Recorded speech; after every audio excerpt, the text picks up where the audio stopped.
traders, FX Pip Collector here. Today is Tuesday, November 26th, and this is my recap of the top favorite videos of the day.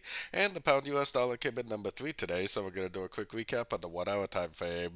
If you did see my full top down analysis on the pound dollar for this morning, make sure you check out the video linked at the end of this video over here.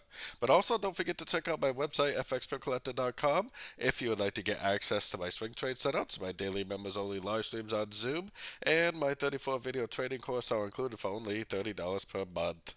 So, anybody shorting the dollar pair still? According to retail sentiment, pretty much all retail traders are long, which is why I'm especially still looking for shorts. And no breaker starts into the upside yet on my higher roadmap time frame, so definitely still looking for shorts. Look at this right here: 1, 2, 3, 4, 5 waves up, wave A.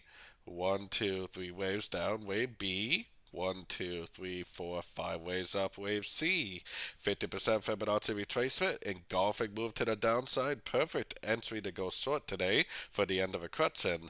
If it really is the end of a C, which it looks like it is, then it probably will go down and make a new low, at least on this 1 hour time frame.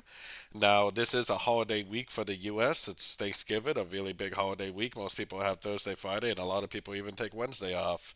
So there might be a little bit of a slow market ahead of us for the next few trading days.